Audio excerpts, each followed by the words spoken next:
News 24 Maharashtra, वेध महाराष्ट्राचा। अहिल्यानगर विधान परिषद स्थानिक स्वराज्य संस्था मतदारसंघाच्या निवडणुकीचा बिगुल अखेर वाजला असून तब्बल 4 वर्षांनंतर ही निवडणूक होत असल्याने जिल्ह्यातील राजकीय वातावरण तापू लागले आहे। आता सर्वांच्या नजरा लागल्या आहेत त्या एका प्रश्नाकडे, अहिल्यानगरमधून विधान परिषदेत कोण पोहोचणार? नमस्कार, मी ज्ञानदा आणि तुम्ही बघायला सुरुवात केली आहे न्यूज 24 महाराष्ट्र, वेध महाराष्ट्राचा।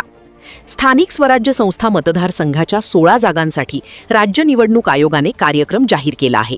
त्यामध्ये अहिल्यानगर मतदारसंघाचाही समावेश आहे। यापूर्वी राष्ट्रवादी काँग्रेसच्या एकत्रित पक्षाकडून अरुण जगताप हे या मतदारसंघाचे आमदार होते।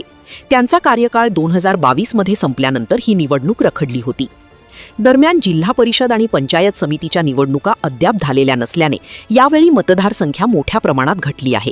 सध्या केवळ महानगरपालिका, नगरपालिका आणि नगरपंचायतींचे सदस्यच मतदान करणार असून एकूण 461 मतदार या निवडणुकीत आपला हक्क बजावणार आहेत। राजकीय गणित पाहिले तर भाजप सर्वात मजबूत स्थितीत दिसत आहे। भाजपकडे तब्बल 199 सदस्य संख्या असल्याचे सांगितले जात आहे, तर राष्ट्रवादी काँग्रेसच्या अजित पवार गटाकडे सुमारे 50 सदस्य आहेत। विजयासाठी 231 मतांचा जादुई आकडा आवश्यक असणार आहे।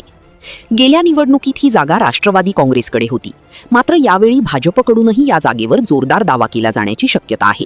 त्यामुळे महायुतीतच या जागेसाठी रस्सीखेच होण्याची चर्चा राजकीय वर्तुळात रंगू लागली आहे। निवडणूक कार्यक्रम जाहीर होताच इच्छुकांनी मोर्चे बांधणी सुरू केली आहे। अनेक वर्षांनंतर ही निवडणूक होत असल्याने इच्छुकांची संख्या देखील मोठी असल्याचे बोलले जात आहे। अद्याप कोणत्याही पक्षाकडून अधिकृत उमेदवार जाहीर करण्यात आलेला नसला तरी मुंबईपासून जिल्ह्यापर्यंत नेत्यांच्या भेटीगाठी वाढल्या आहेत।